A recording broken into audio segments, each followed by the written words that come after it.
Welcome to the latest episode of Five on the Floor on the Five Reasons Sports Network. Thanks for joining us on your favorite podcast app, Google Podcasts, Apple Podcasts, Spotify, and Red Circle. Also, the Five Reasons YouTube channel.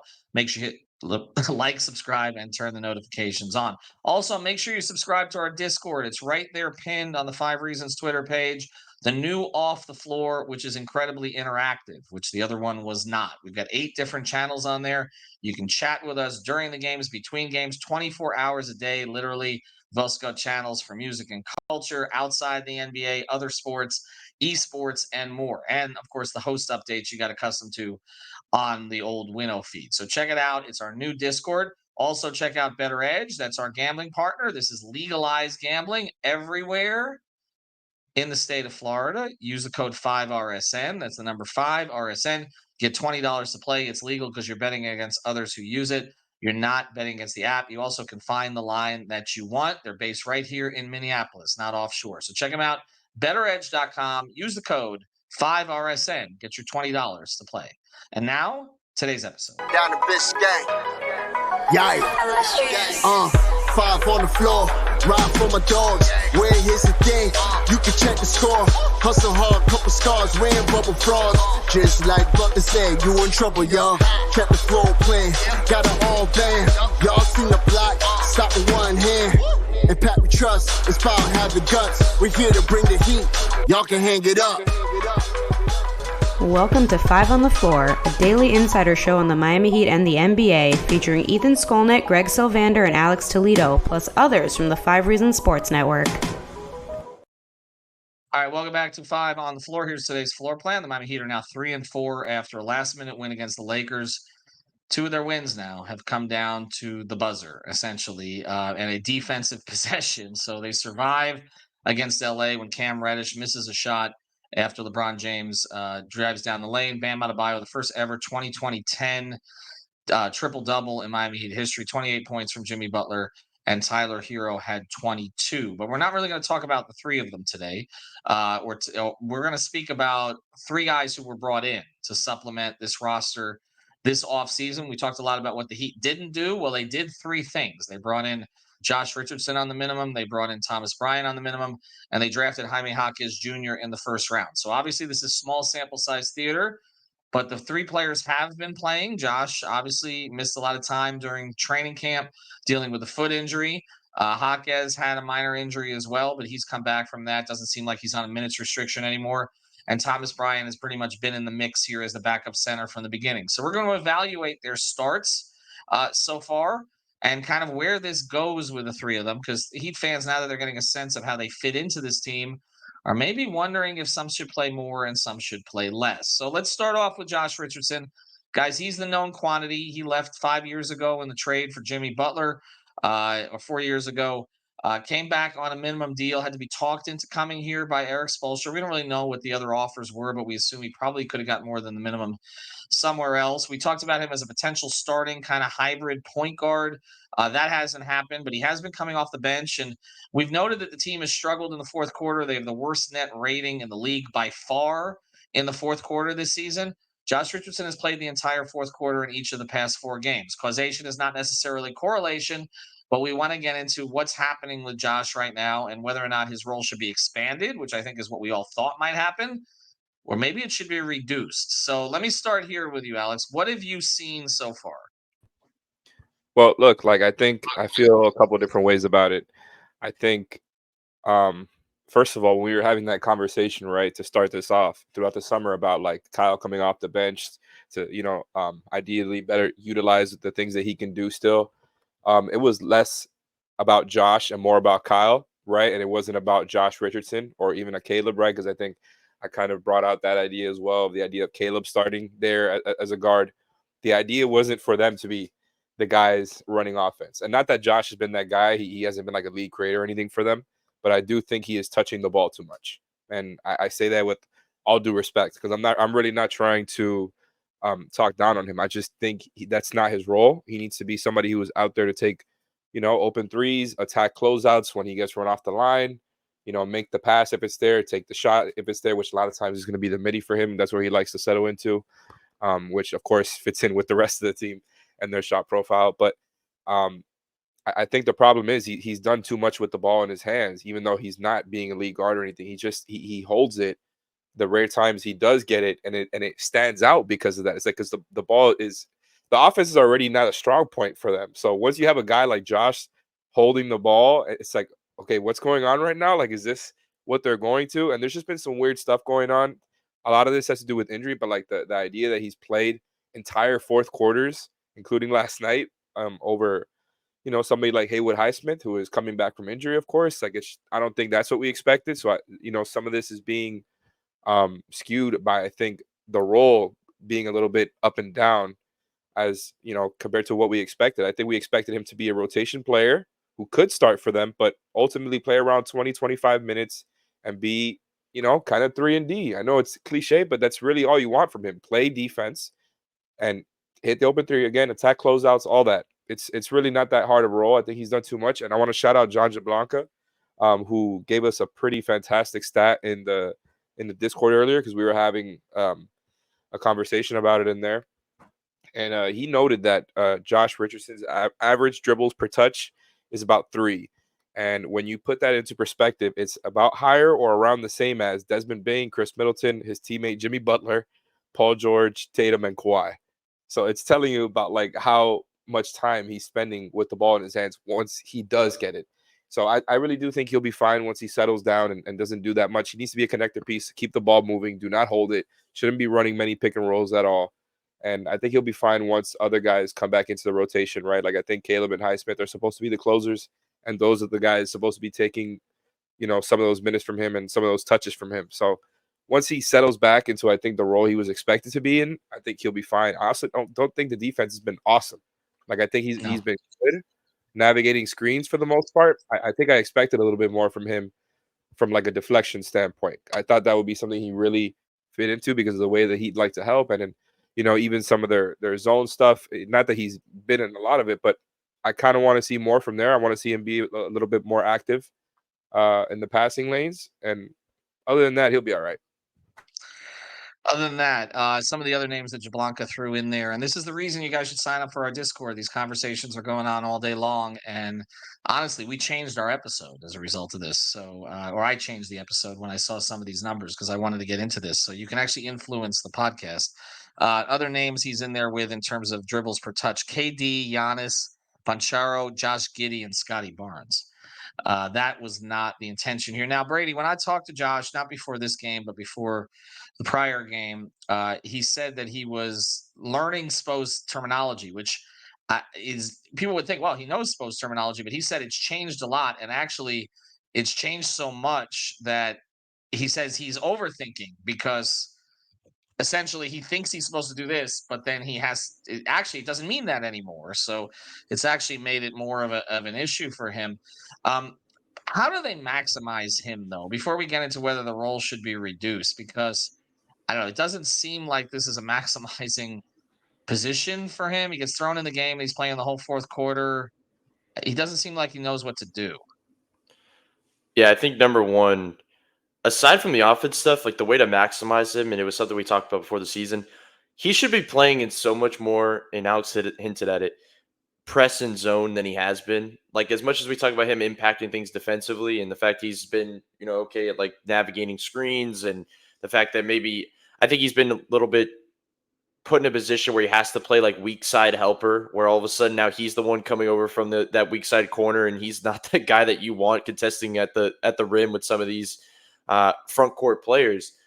I just think that he's a guy that should be like, we have not seen a lot of the 2-2-1 press, I guess, this season. And I just think that's when I asked about him on media days, like, I'm so excited for that. I'm so excited for that. And it's like, I feel like that's so much more him than the stuff that we've seen. And I think that is a lot of this. This is game, 7? We're at game 7 right now, that the fact they have time to figure this out. And you hinted at the fact that he's still trying to figure out play calls and all of that. Offensively, I totally agree with Alex, like about not having the ball as much as he has, limiting pick and rolls. The one thing that I've seen that I was talking about earlier today was like they've leaned on 3-man actions so much more this season, and I feel like he's been good in that just because he knows how to find gaps and slip the lane and cut and do all that type of stuff. that I feel like that's more of his comfort. So I think once you see him kind of like figuring out, to your point, like different sets that he knows and he's like, okay, I'm good at this, that's when they can kind of figure out his gaps. The issue is he just can't really he can't shoot 27% from three and have an expanded role this season. I think if you put it specifically on catch and shoots, is at 30%, which is just a little better to kind of juice those numbers a little bit. But that can't be the case. Like, they need him, if he's going to be in a role where we're saying not to have the ball in his hands as much, he has to be able to hit at least 36% of his threes on catch and shoots, it feels like. And that's like a low baseline. So that's the thing to look for. So they'll try to maximize it and put him in certain roles, but he's in the same lineup every single night. Like, it's the 4 bench guys with Jimmy, which, by the way, if you look at the lineup data, is an absolutely horrible lineup. And that matches the eye test because the Jimmy with the 4 bench guys has not been good. I think it's like very negative with him and Jimmy. It's slightly negative with him and Tyler. It gets a little better with that lineup, but I guess once he gets in a little bit of a flow and they find their role, maybe it can get better. But right now it's been a little tough, I guess, for him to find his spots. And when you look at the plus minus numbers too, you have to count for the fact, and we're a tiny sample size at this stage, but he had a huge plus in the game with Tyler that they came back and rallied against Milwaukee at the end, which was essentially extended garbage time. So when it's actually mattered, it's actually probably been a little worse than the baseline numbers look. And the other question, of course, is Caleb when he comes back. We did a whole episode on this, but I don't think Josh is going to be playing all 12 fourth quarter minutes when Caleb is healthy. It's looking more, and this will pivot to our next guy here. It's looking more like Josh is the one who may lose those minutes if he doesn't kind of get up to speed quickly, because I don't know how you take Jaime Jaquez out of the rotation right now. And it's not even about the offense. It's the defense. Just eye test stuff to me. He's looked like a plus defender. Like I had the conversation with him in the locker room about the narrative that he wasn't a good defender. He says he doesn't really understand it. Because he always could move his feet a little bit and he's got quick hands and he plays aggressively. And he says, nobody pushes me around. I'm 6'6", 230. He's very confident about his defense. Brady, I'll go to you first on this one. Also, we saw that, yesterday he comes in, he has the quick 4 points. They running actions for him, but he also sort of injects himself into the play. He was quick with doubles last night, I thought, on LeBron. He didn't look intimidated. Does he deserve, forget taking him out of the rotation, does he deserve an expanded role at this stage? It's possible. I mean, I think he's looked really good in his offensive role, but to hint on your defense real quickly, I think the reason people were worried about his defense wasn't that he was a bad defender. It was the fact of like kind of holding up in isolation, because we saw a lot of the stuff in college where he was really good off ball. He was really good at getting his hands in there and kind of getting steals and hitting the passing lanes. And that's where the Jimmy comps came from. But it was like when you enter the league and you're guarding opposing star level threes in this league, can he hold up? And he has done that so many times this season against real elite players. So that's been something to watch. Like watching that play last night where LeBron is literally a freight train down the lane in transition. He holds up, LeBron spins, he swipes low and gets a steal and goes in the other direction. Like that stuff is just pretty crazy to see. But as the offense goes, I was talking about it the other day, like this team needs rim pressure. And like Jaime Jaquez really does provide that. He provides it off the ball and on. Like it's possible to provide rim pressure when you don't have the ball in your hands. He does that just by his cutting. Like he's not one of those guys that just randomly cuts to the basket. Like he has timely measured cuts where he's like reading his defender and all of a sudden he's wide open, kind of in motion, going to the rim. Like that stuff matters. And then some of the pro moves you're watching last night, you hinted at one of them, but like he looks like Jimmy. Like he did a spin inside where he came down the middle of the lane, does a spin, lays it in. Next play, bam, gets a steal. He runs in transition. LeBron's like doing his trademark chase down block, getting ready. And Jaime like stops, throws a left-handed shot fake on the right side of the rim, and LeBron has to stay grounded, lays it in. It's like, this guy's ready to play right now, and he's shown that, and he has played in these big games, and he's looked really good. So I think one of the other questions was, can he play next to your best players? That was a conversation we had a ton in training camp. I believe he can. Like, I think it's tough to say starting lineup, put him at the 4 like they did in that one game and say shoot 8 threes when you're open because you're the guy they're going to help off of. That is not his fault. That is not his role. That is a role you'll never see him in, I guess, this season, because that's just, it's not him. It's not where you want him to be. But you could put him in there next to 2 of the top 3 guys and let him play a little bit more on ball, and he can play off those guys. So he's been one of those that he's like those prototypical players that Spo talks about where he's like, I could plug him in anywhere because he has been. Like he's played in almost every lineup. He's played really well with the bench lineup. He's played good with the main players. So 100%, he's the guy that could see an expanded role, but more importantly, he's a guy that is not going anywhere when Caleb Martin returns. So I polled this, Alex, and Heat fans tend to be a little hard on their draft picks at first, but not in this case. How would you grade the Jaquez draft choice so far? To the 1,000 votes as we speak, 47% A, 47% B, 6% C, and I didn't give them another option because I don't think it's serious to have them below C. How do they get him more minutes, and are we looking at a player who could be closing even at some point? Oh man, I don't know about the closing part, but you never know. You never know, right? Like I'll leave it on the table for now. I don't think that'll happen soon, but honestly, like the skill set that he showed is just something that they need. And it really comes down to what Brady was talking about, that rim pressure stuff. Like it's just hard to overstate how much they need it. I haven't checked the updated numbers, but that was not something that they had gotten better at this season so far in the beginning of the season. Like they need it. They need him to do that stuff. And I think they also need it because they're missing Caleb right now. And not that he was looking good when he played, but like a healthy Caleb was giving you some of that stuff, right? Whether the on ball or the off ball rim pressure. And obviously we saw that come up in the playoffs when they left him a little bit more open in certain series. But regardless, that's something that they needed from Caleb, that they're missing from Caleb right now, and that they're getting from Jaquez. And I think something that, kind of relates to what we were saying with Josh and relates to what I'm talking about right now with Caleb and Jaquez is that Josh was supposed to make Caleb more replaceable. I don't think that's been the case. I don't think that's been the case. And again, not to talk down on Josh, but just imagine right now if the Heat were playing without Jaquez as well, and how much rim pressure they would be lacking. I think Caleb will be missed even more so because Josh is just not giving you that. I like the little middies he's taking, but what Jaquez does is necessary, and he's good at it right now. And then not only that, like you guys already went into, the defense has been stellar. He's been great. Like we all thought he was a pretty smart off-ball defender who could, work in the Heat system of constantly helping and stunting and being in the right place at the right time. But he's doing it on ball too. He's been fantastic.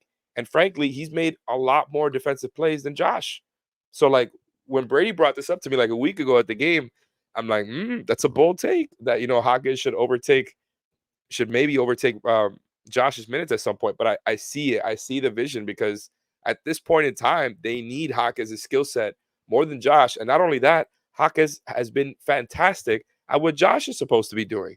The difference is like Josh has been more like navigating screens at the point of attack. So it's not the same defensive role, but I mean like for his defensive role, he has been fantastic. And in the numbers are backing it up too. Like his steal percentage is insane. It's in like the 90th percentile right now. And so 18 minutes right now is a good place for him, I think, as a rookie. But he is ready to play right now. And I do not want to see him out of the rotation when guys are back healthy. And I think like Caleb comes back healthy, you have to play him. You need what he does. But you have to find a way to keep Jaquez in there. Now, whether it's Josh, whose minutes you bring down or take out of the rotation, I don't know. Maybe you go 10-man. Maybe you diversify a little bit more there. But Jaquez has to play. And I feel like I'm not usually like that with young guys. And I feel that way about him. They need what he does. He's been fantastic. He's fitting into different lineups. The two stuff is there. The size is there. Like, you guys mentioned, he doesn't get pushed around off his spot. He is ready to play right now. Yeah, it looks like they hit on the guy there. And he feels to me like one of their rookies that we're going to see more and more moments, bigger moments as the season goes on. We saw that with Tyler. We saw that even in a limited role with Bam his first year. But the trust is going to come more and more as they go forward. And it's funny because he's only shooting 21% from three right now. Like, you feel like knowing that you will be more down on him, but nobody's down on him. That's the one hole. And look, I watched him shooting threes yesterday, and I still think there's some stuff they need to do with his form as he goes forward. But I think the confidence to shoot them is there. Whether or not he'll be accurate enough to shoot sort of in at least the low 30s, I think they would take that right now. All right, we got one more guy to get to in a moment. Football season is back, and you know what that means. Touchdown dances, Sunday tailgates, and epic fantasy showdowns. But fellas, let's not forget the real MVP of the season, introducing the all-new Beard Hedger Pro Kit by Manscaped, your ultimate luxury beard grooming experience. This kit is your secret weapon for staying sharp on and off the field. Don't fumble this opportunity. Head to manscaped.com and elevate your grooming game with the Beard Hedger Pro Kit. Join the 9 million men worldwide who trust Manscaped. You heard that right. 9 million men, or 109 MetLife stadiums. We shouldn't be talking about New York. So go to manscaped.com. It's not even New York, it's New Jersey. Go to manscaped.com and get 20% off and free shipping with the code 5RSN. Again, 20% off and free shipping with the code 5RSN. Your grass is not artificial. Keep it shaved with Manscaped.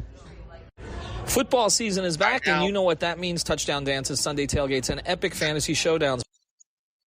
This happens every time. All right, now we're back. And I had a feeling this was going to happen because it always happens with the Heat's backup center. So Thomas Bryant comes in, and we were heralding him early, kind of like we heralded Dwayne Dedmon early, which was valid in Dedmon's case when he first came in, kind of like we were heralding Cody Zeller early. And we knew what the concerns were with Thomas Bryant. We also knew what some of the pluses were, that obviously – he's a strong body offensively. He obviously has a feel for the basket. He's willing. He can shoot in the perimeter, certainly willing to shoot in the perimeter, plays with nonstop energy and all of that stuff. But now we're starting to see some of those non-BAM lineups, particularly defensively, crater here. And we've also got a situation where Haywood Highsmith's been put in the starting lineup, which means Kevin Love is out of the rotation entirely, along with Jovic, but I'm really thinking more about Love in this case.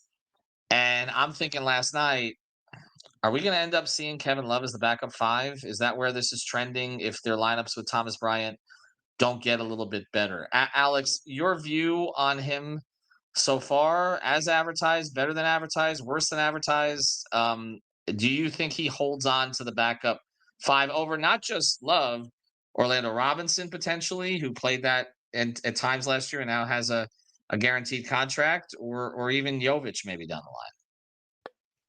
So that part, I'm really not sure. I could see the Love thing. Happening before Orlando and definitely before Jovic, because I think it seems like Spoelstra thinks of Jovic as a 4 at this point, or at least just in this point in time. But the Thomas Bryant thing, I'd say probably about as advertised. The only thing I would say is that I'm kind of disappointed by it is that, there was the idea that he could be a very low volume type of stretch big. And I don't really think he's shown that off. I don't love how the shot looks just aesthetically, but that's less important than just the way that he shot it himself. Like he was already shooting on low volume before this. It's gotten to the point now where he doesn't really shoot that 3 at all. He takes the occasional midi. He's only shooting 36% from there so far. So like part of the idea with him was that he could occasionally, space the floor in some of those lineups and, it helps some other guys maybe attack the basket. That's not really a thing. I've been fine with him attacking the basket when he does. A little face-up stuff is cool. Like I feel like that's how he's really getting to his buckets. And that counts as rim pressure too. Like he's shooting 70% at the rim. So that stuff I'm fine with. I feel like that's really where the offensive skill set and production comes from at this point. The rebounding and screening has been solid. He obviously plays really hard when he's out there. It's just he has physical limitations, and that keeps showing off on the defensive end the way it has in the past. And it's kind of the reason why he's lost to playing time, because it's just kind of, again, no disrespect, barbecue chicken for guys out there when he's out there, and not because of him and not trying or anything like that, but when you're a little bit slow-footed and your hips turn slowly, like there's only so much you can do. There's a lot going on, with NBA actions, with all these perimeter-based actions. It's a lot of ground to cover, more than you had to, before. So just being slow-footed, I feel like stands out more.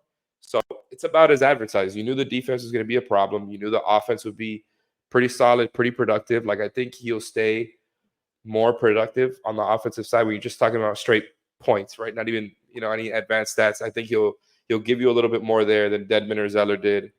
And I think he's a good rebounder, but he's a veteran minimum player, and he's also being put kind of primarily in these lineups when he comes in with Tyler, with Josh, with Duncan, and the other one has been Jaquez, I believe, who I think Caleb is going to take that spot when he comes back, or perhaps Josh's spot, whatever.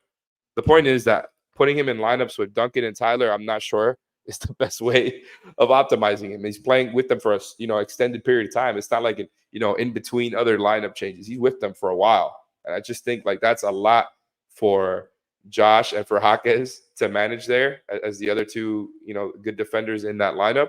So I think, and like Brady was talking about, the Jimmy bench lineups haven't been good. There's weird stuff going on with the fourth quarter lineups and fourth quarter playing time.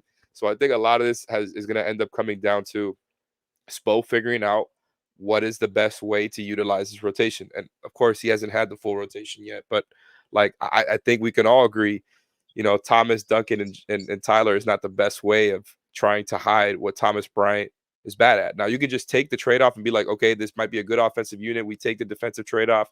Jaquez and Josh will do their best, attempt to cover it up, and you take it. You take that trade-off, and that's what's happening right now. But, he hasn't been put in the best lineups either. So I feel I'm okay with it. I'm okay with him for now. Do you sub Love in for him, Brady?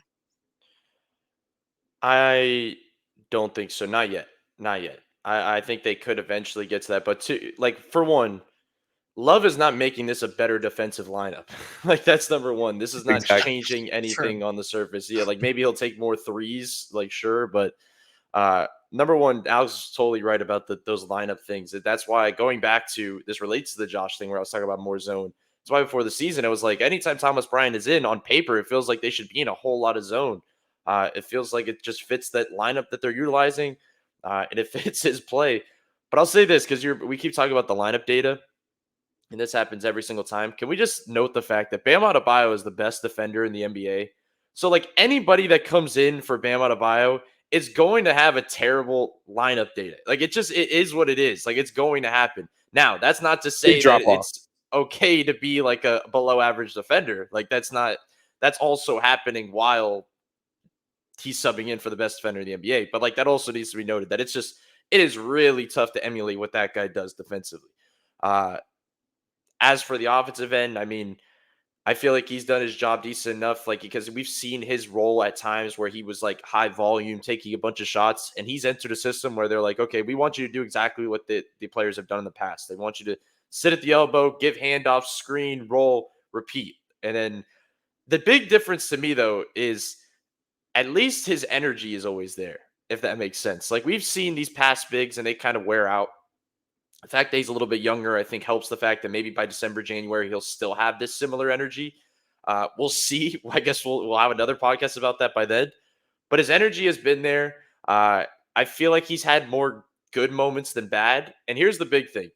We could sit here and look at lineup data after the fact, but like he has not had times where you're like, okay, Thomas Bryant just had to turn this game around on that stretch. He just gave up 12 points in a row, and he just gave up this big run.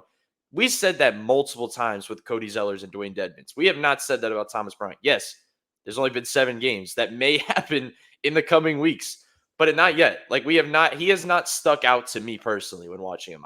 He's had bad possessions and drop. He's been slow-footed. There's been times where I feel like he's not Bam, that he can't recover in that way.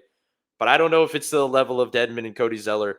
But shout out to Alex. At the end of the day, this is always going to be the case with the backup bigs on this team. This is just it just always will be. And then they're going to turn back around, and in the playoffs, he's going to be playing for 6-7 minutes, and it's going to be back to the way it used to be. So, I mean, I think he's been fine.